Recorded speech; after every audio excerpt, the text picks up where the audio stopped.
Hello, welcome back to the top 10 of August 2024, where we take a look at the best of 2006 and 2007.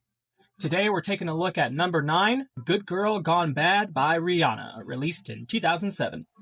Now, the triple threat for this album is Umbrella, Breakin' Dishes, and Don't Stop the Music. We're going to talk about a couple of those tracks here today, so let's not waste any more time. Thinking back to the summer days of 2007, you really could not escape this record, and for great reason, as it's the foundation for a legendary career piloted by the one and only Rihanna. Now, being fully aware of Rihanna's talents, my hopes were pretty high when coming in, but each expectation were surpassed as this turned out to be a pretty damn good album. Now, that goes double as a pop venture, but if you like all kinds of music, then there's something in here for you. Guarantee it. Rihanna seemed to have a stranglehold on the music industry right from the jump. 3 or 4 phenomenal tracks already come to mind, and you probably didn't have to think about it too long. Let's see if we qualify to step into this ride as we take a look at Good Girl Gone Bad. We get it? We might as well just talk about Umbrella right off the bat. For my money, the best song on this record, possibly my favorite from Rihanna, full stop. Even with Jay-Z's part in the intro, which I'm not the biggest fan of. I'm not the biggest fan of any Jay-Z feature. There's a Lupe Fiasco song that I'm like, he's like kind of alright, but any Jay-Z feature, I'm not fucking with. Now, I've yet to fuck with an entire Jay-Z solo project. I'm scared too because of his features, but I have a feeling that once I get into his, discography, I'll probably change my tune about him. I hope. Maybe I just won't like him at all. Anyway, choruses enriched with addicting melodies grew on me in an instant even back then. So, as an angsty teenager, I would mostly stick to rock and sprinkle in different genres here and there, the least being pop music. I was just one of those kids that thought it was uncouth or something, but even with that mindset, I could not help but bump this track on repeat. The hook is what keeps me coming back, no shit, right?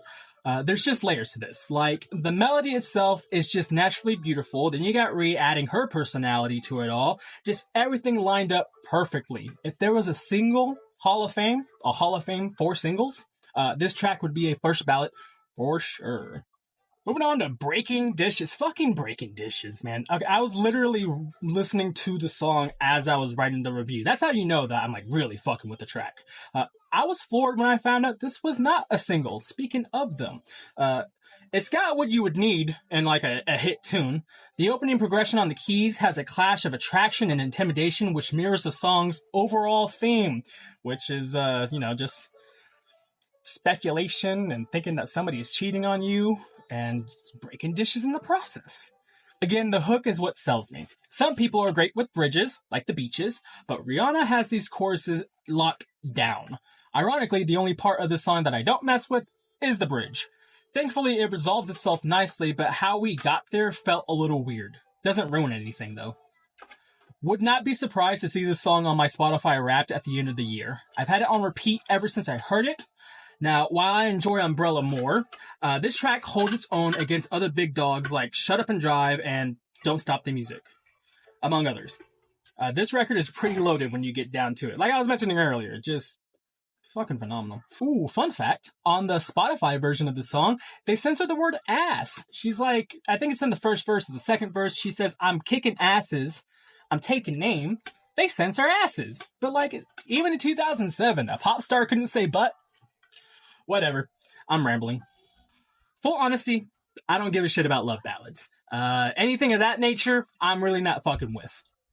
But I'll tell you a secret.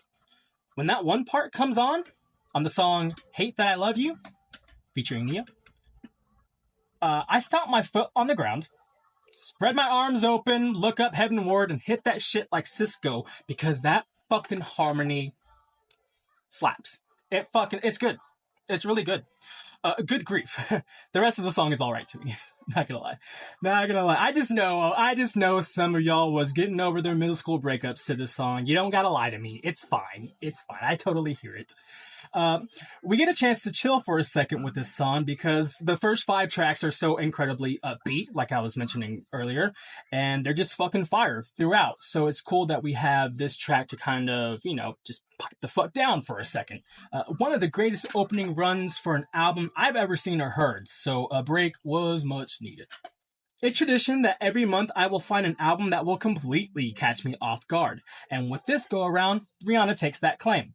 If you're one of those I listen to everything type, and you mean it, this album legit has a bit of everything for you. It'll get stuck in your head at the very least. Is that so? Is that so? They get stuck in your head? Now all we need is for Rihanna to drop an album and we'll be fine. Hey baby, do you think you can make Rihanna drop a next album? That's the best we're gonna get. Thank you for watching the review. I don't know how well this is gonna turn out at the end, but we'll see. That's for me to find out. We'll be back tomorrow with number 8, and I was trying to give a hint for y'all, but I don't know. Have you played any good RPGs lately? We'll see you then. Stay tuned.